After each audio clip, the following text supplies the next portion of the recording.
Nanti kita tuh bakal sukses, bakal besar. Suatu hari nanti kita tuh bakal menggoyang Indonesia. Kita tuh akan menciptakan wacana-wacana yang bikin orang kepanasan. Tapi itu adalah bagian dari transformasi, bagian dari perubahan. Istri percaya ya? Istri percaya waktu itu? Istri saya percaya banget. Percaya ya? Istri saya tuh selalu percaya. Jadi saya ngomong dulu tuh penghasilan kita tuh masih penghasilan gabungan tuh 800.000 Oke. sebulan. Gabungan saya dan istri saya. Iya, tapi kita tuh percaya bahwa satu hari nanti kita tuh bakal menjadi seperti itu. Makanya dulu kita tuh punya kebiasaan yang menjengkelkan gitu. Jadi karena cuma 800.000 sebulan, nah kita tuh sering jalan-jalan ke mall. Dan obrolan kita adalah nanti kalau kita udah kaya kita beli ini. Nanti kalau kita udah kaya kita beli ini. Dan kita tuh benar-benar yakin dan percaya aja bahwa kita tuh bakal sampai ke titik itu. Gak tahu gimana ceritanya, tapi bakal Percaya aja dulu ya? Percaya aja dulu. Dan ternyata ya, karena sebenarnya bukan soal kepercayaan.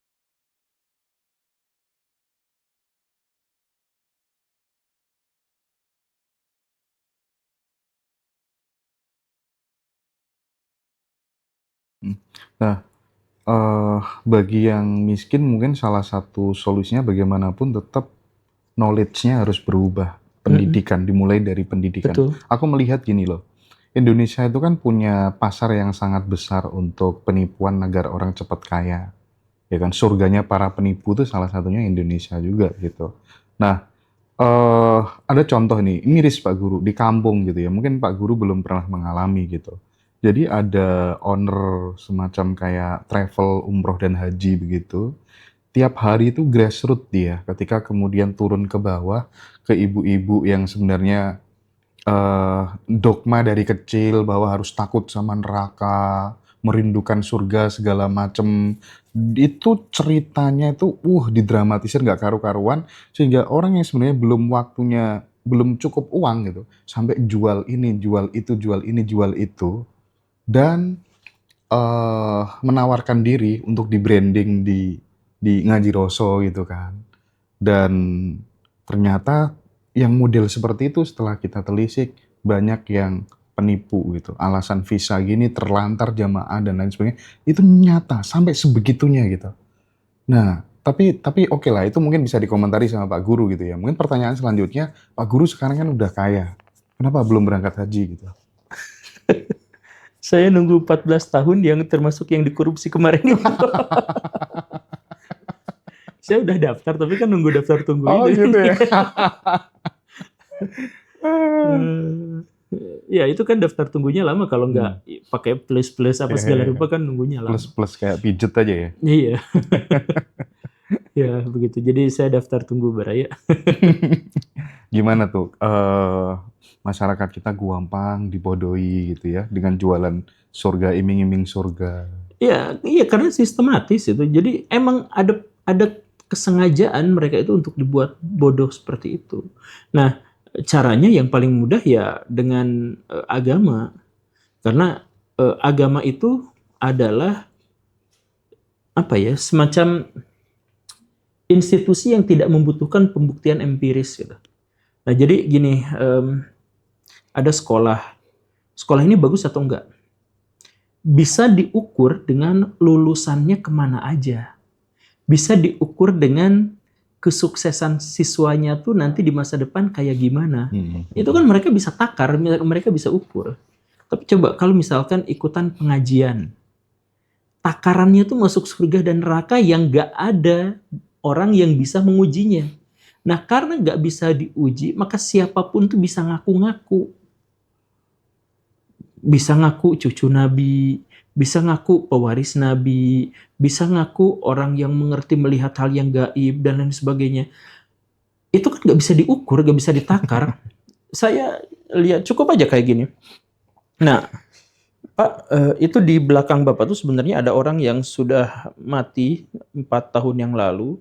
Jadi matinya tuh di depan, ketabrak. Nah, sebenarnya itu tuh korban bulian dan dia tuh sangat butuh kasih sayang. Jadi mungkin dalam beberapa hari ke depan Bapak akan merasakan hal-hal yang sial. Tapi ini kalau Bapak coba ini nih, nah coba ini nanti Bapak akan hilang kesialannya. Nah, bisa kan kayak gitu? Nggak bisa. Itu ada makhluk di sana tuh nggak ada yang bisa nakar.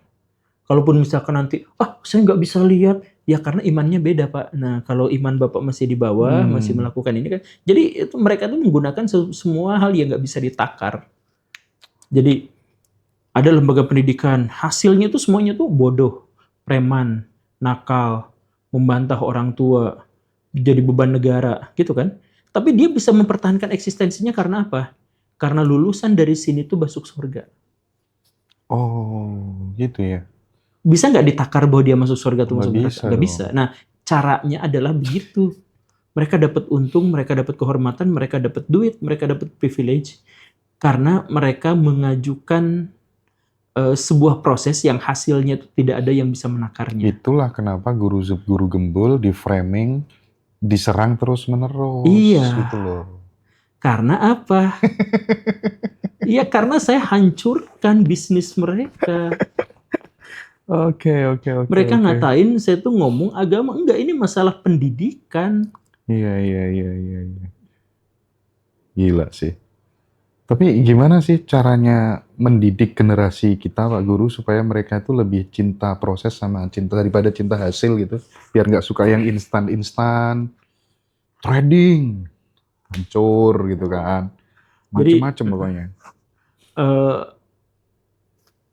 iya, karena hasil didikan yang buruk ya melahirkan mindset yang buruk.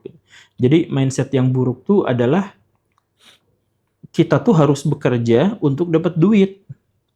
Nah, itu kan mindset yang buruk. Mindset yang baik itu adalah kita harus gunakan duit biar kita bahagia, gitu.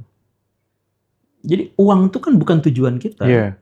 Uang itu sarana agar kita bisa mendapatkan pilihan yang lebih banyak. Kalau Yeah. saya punya duit 5.000, saya mungkin hanya bisa beli gorengan 5 biji atau 4 biji. Tapi kalau saya punya duit 50 miliar, saya punya jutaan pilihan makanan yang bisa saya ambil. Nah, begitu. Jadi uang itu sebenarnya untuk meningkatkan opsi kita. Nah, kalau sudah banyak pilihan, kita tuh menjadi lebih bahagia gitu karena kita bisa memilih, bisa mengendalikan apa yang kita mau. Kan begitu. Nah, tapi si uang itu adalah cara kita untuk berbahagia. Nah, karena uang itu adalah cara untuk berbahagia, maka dia tuh sebenarnya adalah pelayan, dia tuh budak, bukan tuan. Maka mindset menjadikan uang itu sebagai tuan, itu mindset yang rusak. Mindset para miliarder, orang kaya adalah menjadikan uang itu sebagai budak yang dia suruh-suruh, dia manfaatin. Dan si uang itulah yang harus bekerja untuk dirinya, bukan sebaliknya. Nah, jadi fokusnya itu bagaimana? Fokusnya itu adalah karakteristik dari uang itu adalah bahwa dia hanya akan masuk ke kantong orang yang layak. Orang yang nggak layak dapat duit tuh, seandainya dia nemu duit 1 miliar, dalam 1 minggu dia akan habis dan hilang lagi duitnya. Iya, iya, iya, iya, iya. Mindset orang miskin itu adalah dikasih BLT sebulan, ya udah habis, bulan depan minta lagi. Gitu. Itu kan, itu mindsetnya tuh begitu. Nah, karena apa? Karena mereka menganggap bahwa uang itu adalah tujuan, uang itu adalah tuan, dan saking disebutnya uang itu adalah tuan, maka mereka rela mengorbankan semuanya demi uang. Mereka mengorbankan harga diri demi uang. Mereka mengorbankan kebahagiaan demi uang. Mereka mengorbankan waktu luang demi uang. Padahal kan sebaliknya, uang itu yang harus berkorban biar kita punya waktu Iya, iya, luang. iya. Biar lebih bahagia, lebih Iya. sehat. Nah, jadi uang kita keluarin, seret, biar kita bisa luang, liburan di Bali seminggu penuh. Gitu kan? Itu mindset yang benar tuh gitu. Tapi bener loh, orang orang ketika mindsetnya miskin, dapat warisan, misalnya dari orang tuanya, dari mertuanya, atau dari saudaranya yang meninggal karena nggak punya anak, itu nggak lama habis loh, nggak lama habis. Iya. Begitu pula sebaliknya, orang misalnya habis jatuh ini, tapi dia mindsetnya kaya, bangkitnya juga sangat Cepat. sangat cepat gitu. Tapi aku pengen masuk lebih dalam ke kehidupan Pak Guru. Kan kita mulainya kan dari ngajar gitu kan. Mulai dari ngajar tentu kita tahu berapa sih gaji guru GTT gitu. Aku dulu aja 2008 400.000 gitu kan. Nah, terus kemudian bisa bertransformasi seperti ini, dapat uang dari AdSense, dapat iklan, terus kemudian diundang sana sini jadi pembicara offline, online dan lain sebagainya dan seterusnya. apa yang mungkin bisa moral story yang mungkin bisa diambil buat teman-teman ngaji Roso pada saat itu Pak Guru mungkin secara ekonomi masih jauh ya ketika dikomparasikan dengan kondisi saat ini gitu. Nah, transformasi guru gembul dari yang dulu sama sekarang itu apa mungkin yang bisa di-share ke teman-teman ngaji Roso gitu? Sejak awal saya tuh paham diri saya sendiri dan saya tuh juga ngomong sama istri saya bahwa suatu hari nanti kita tuh bakal sukses, bakal besar. Suatu hari nanti kita tuh bakal menggoyang Indonesia. Kita tuh akan menciptakan wacana-wacana yang bikin orang kepanasan. Tapi itu adalah bagian dari transformasi, bagian dari perubahan. Istri percaya ya? Istri percaya waktu itu? Istri saya percaya banget. Percaya ya? Istri saya tuh selalu percaya. Jadi saya ngomong dulu tuh penghasilan kita tuh masih penghasilan gabungan tuh 800.000 sebulan. Gabungan. Saya dan istri saya. Iya, tapi kita tuh percaya bahwa satu hari nanti kita tuh bakal menjadi seperti itu. Makanya dulu kita tuh punya kebiasaan yang menjengkelkan gitu. Jadi karena cuma 800.000 sebulan, nah kita tuh sering jalan-jalan ke mall. Dan obrolan kita adalah nanti kalau kita udah kaya kita beli ini. Nanti kalau kita udah kaya kita beli ini. Dan kita tuh benar-benar yakin dan percaya aja bahwa kita tuh bakal sampai ke titik itu. Gak tahu gimana ceritanya, tapi bakal Percaya aja dulu ya? Percaya aja dulu. Dan ternyata ya, karena sebenarnya bukan soal kepercayaan. Jadi kepercayaan itu gak bisa dipaksakan. Kepercayaan itu muncul dari penglihatan kita atas fenomena-fenomena hari ini gitu. Jadi kenapa kita percaya Tuhan gitu? Bukan karena kamu tuh harus percaya Tuhan, bukan gitu. Tapi karena kita lihat, ini ada kesadaran yang non material, kemudian ada orang-orang yang bisa berjalan sendirian, kemudian ada sistem yang nampaknya bekerja terhadap dunia dan sebagainya. Nah, kita tuh akan terdorong untuk menjadi percaya dan bukan karena disuruh, dipaksa. Kan ada orang-orang yang, kamu tuh harus optimis dong. Gak bisa, optimisme dan pesimisme tuh gak bisa diatur. Kita menjadi optimis tuh setelah kita lihat lapangan, kemudian kita menyangka bahwa kita mengunggulinya dan bisa mengatasi tantangan-tantangannya. Nah, kita optimis. Kita menjadi pesimis tuh ketika kita melihat lapangan, kita lihat realitas, ternyata itu tidak mendukung kita. Maka kita akan menjadi pesimis. Gitu. Jadi pesimis itu bukan, ayo optimis, kita bisa. Enggak. Optimis itu setelah kita melihat. Gitu. Jadi saya juga percaya pada waktu itu karena saya tuh melihat bahwa apa yang akan saya ajukan itu sebagian sangat baru. Sebagian lagi bukan baru, tetapi saya yang berani ngomongnya di situ. Jadi pada akhirnya ya seperti inilah. Ya walaupun masih penuh dinamika ya naik turunnya juga masih besar, masih signifikan. Tapi yang jelas bahwa kita tuh percaya bahwa satu waktu nanti kita tuh akan menjadi lebih besar lagi, menjadi lebih kuat lagi, dan kontribusi kita terhadap masyarakat, kepada kemanusiaan, kepada perdamaian, itu akan kita raih. Itu reasonnya kira-kira apa? Kok bisa sepede itu? Karena memang, atau mungkin sudah sadar potensi, aku punya sesuatu yang unik, aku belajar banyak hal, tahu banyak hal, aku punya keberanian, yang ini jika aku ungkapkan secara terang benderang yang mengguncang sistem, atensi orang akan ke sini semua, atau seperti itu? Ya, semacam itu persis. Jadi saya nggak usah ngulang. Tapi apa yang saya percaya itu begitu. Ya walaupun di tengah jalan juga akhirnya saya menemukan beberapa kesadaran. Jadi di mana optimisme itu baik, kepercayaan diri berlebihan itu nggak baik. Misalkan yang begitu ya. Itu juga kita akan evaluasi setiap saat. Gitu. Jadi saya memikirkan tentang kehidupan saya, merenung untuk kehidupan itu adalah jatahnya harus lebih lama daripada waktu yang saya habiskan untuk baca. Gitu. Jadi merenung tuh harus lebih lama daripada baca. Gitu. Baca itu artinya adalah meminjam otak orang lain dan pengalaman orang lain untuk menelaah kehidupan. Sedangkan di dalam buku itu ada yang relevan dan ada yang tidak relevan. Tapi mencoba merenung dan memahami diri sendiri dan orang-orang yang ada di lingkungan, itu porsinya harus lebih besar. Karena disitulah kita mungkin bisa mendapatkan pencerahan. Itu dilakukan konsisten setiap hari, yang disebut Pak Guru sebagai mengendapkan pikiran itu tadi? Iya. Jadi kenapa saya bikin konten rapat gitu ya 2 hari sekali gitu. Saya kalau lagi luang tuh bikin konten tuh bisa 3-4 kali. Ide saya tuh ngalir tanpa henti gitu. Ya karena itu. Jadi saya akan terus-terusan memikirkan. Jadi bahkan keresahan saya bisa jadi konten, bahan bacaan saya bisa jadi konten, Iya, iya. pengalaman saya bisa jadi konten. Heeh. Ya, jadi ya enak aja. Terus kalau uangnya Pak Guru udah banyak, ibaratnya udah cukup-cukup, lebih-lebih nih buat Pak Guru sendiri, buat keluarga, buat anak-anak, bahkan buat cucu, mau dikemanain uang itu? Eh, Uang yang saya kumpulkan itu ya hanya untuk kehidupan saya di zaman saya gitu. Jadi maksudnya saya mungkin tidak akan mewariskan kepada anak-anak saya gitu. Oke. Mereka harus mendapatkan apa yang mereka perjuangkan gitu, bukan mendapatkan apa yang mereka dapatkan gitu. Jadi ya sekarang kita coba bikin sistem gimana caranya uang itu tidak keluar. Kita bikin aset dan ya hal yang semacam itu. Dan kita juga tetap harus berbagi. Kita bikin proporsinya aja sesuai dengan kehendak agama, di mana sekian persen sedekah, sekian persen zakat dan sebagainya harus ada kalkulasinya.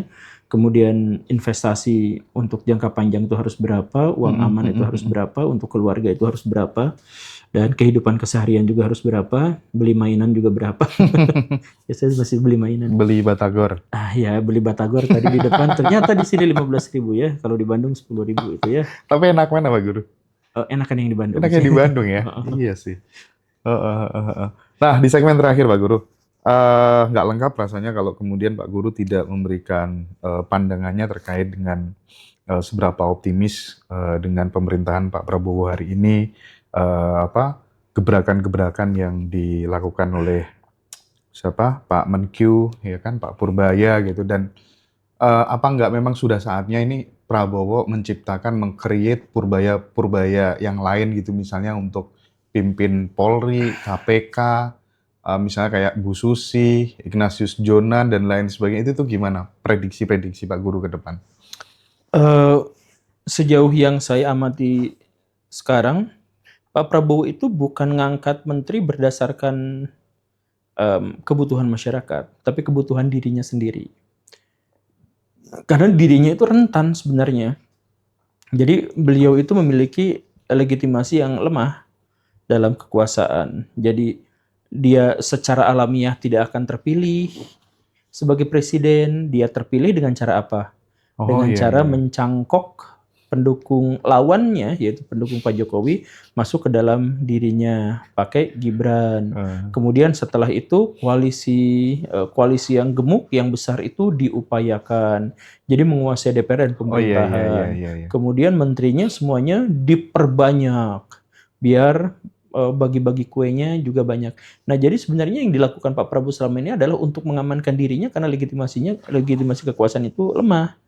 Nah, begitu kan? Itu dasarnya. Nah, termasuk Pak Purbaya. Pak Purbaya itu diangkat tuh bukan sebenarnya untuk pro rakyat amat gitu. Pak Purbaya itu diangkat karena Pak Prabowo itu membesarkan monster yang namanya Danantara. Danantara itu bisa aja menjadi sangat besar dan tidak terkendali.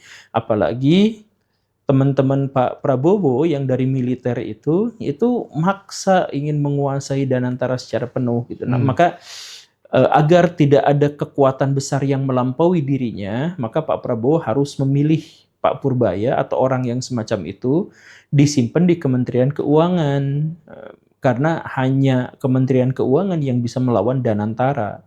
Nah, makanya Pak Purbaya datang, yang dia hajar tuh ya Danantara terus-terusan kan, BUMN, bahkan sekarang berantem sama Pak Luhut gitu kan. Itu kan semuanya ya itu yang dikehendaki oleh Pak Prabowo gitu. Jadi Pak Prabowo melihat bahwa Danantara itu ya Danantara untuk rakyat gitu ya, Kementerian Keuangan juga untuk rakyat gitu. Cuman maksudnya pertimbangannya adalah pertimbangan yang lebih pragmatis. Di mana orang-orang, dan Pak Purbaya itu buzzernya kuat sekali, besar sekali. Ada anggaran buzzer kayaknya gitu ya. Itu buzzer atau natural ini sih? Enggak. Kementerian Keuangan itu sejak zaman Ibu Sri Mulyani itu buzzernya yang paling kuat di antara semua kementerian di Indonesia itu. Dan mereka tuh bisa membolak-balik opini. Pantas ya, semua medsos kita tuh dipenuhi dengan purbaya Iya, gitu setiap hari ya. bahkan sebelum beliau penuh gebrakan itu Heeh. udah keluar terus Heeh, kan? heeh, Iya. heeh, heeh, Itu heeh. emang buzzernya besar sekali, kuat sekali. Ya bukan berarti jelek juga, Iya, karena iya, ya iya. namanya juga pemerintah gitu, butuh untuk mensosialisasikan. Cuman maksud saya adalah kalau pertanyaannya kenapa nggak ngangkat purbaya-purbaya yang lain ya, eh, Pak Purbaya sendiri sih apa ya, problematik dalam hal sekarang bagus sekali, sekarang bagus. Tapi biasanya ekonomi yang bagus untuk sekarang itu mengorbankan masa depan. Maksudnya gimana? Ya misalkan kebijakan Pak Purbaya itu untuk menggelontorkan uang ke masyarakat Hmm. biar jalan gitu. Hmm. Itu bagus kan? Bagus. Bagus banget. Coba ceritanya sama rakyat itu dijadikan tempat usaha. Bagus kan? Bagus. Gimana kalau bangkrut? Kebangkrutan itu bakal kerasa tuh 2-3 tahun ke depan. Nah, jadi kalau Ibu Sri Mulyani itu kan nge-save uangnya. Nimbun duitnya di situ. Sampai ada depositonya sambil bisa dibagi-bagi kemana mungkin gitu ya, seperti itu. Nah, sedangkan Pak Purbaya itu nge-share langsung untuk rakyat, itu langsung ambil resiko untuk usaha gitu dan lain-lain. Dan memang itu bagus untuk sekarang. Ya tapi maksudnya berapa persen di antara mereka yang akan berhasil? Nah, ini pertaruhan. Jadi kita butuh mengawal ini. Jadi maksudnya kita tetap harus kritis dan skeptis, bukan berarti kita menghina atau menjelekkan Pak Purbaya, cuman maksudnya beliau itu agresif sekali dalam ekonomi Indonesia tuh. Agresif, demonstratif gitu. Dengan keberanian mengambil resiko yang luar biasa. Itu benar. Tapi keberanian mengambil resiko itu kan pada akhirnya tuh bisa berdampak pada masa depan gitu. Nah, sekarang kita belum kerasa. Oh, Belum. iya. Atau misalkan kalau uang dikasihin kan akhirnya menghasilkan inflasi. Inflasi itu kan baru kerasa tahun depan mungkin. Baru kerasanya tuh. Jadi mau inflasi kemudian mau nanti uang yang macet di masyarakat dan sebagainya itu baru akan kerasa tuh ke depan. Belum lagi nanti mafia-mafia gerak lagi, ini Purbaya dari kemarin gini. Itu kan mafia-mafia tuh mengumpulkan kekuatan tuh sekarang. Udah cukup waktunya tunggu momentum untuk menumbangkan. Bisa langsung digulingkan. Makanya saya tuh suka menduga kayaknya tahun depan udah terguling deh. Walaupun sekarang udah ada wacana-wacana gitu kan, reshuffle gitu. Tapi pikiran saya tuh tahun depan kayaknya. Tinggal kita lihat dari kasus Wu saja kemarin tuh kan udah indikasi Nah, gitu iya. ya. Jelas banget tuh menelan ludah sendiri. Betul, kan. Pak Prabowo maksa bahwa APBN harus ditanggung WUS ditanggung APBN, sedangkan Pak Purbaya menolak. Presiden sama menterinya berantem sendiri gimana?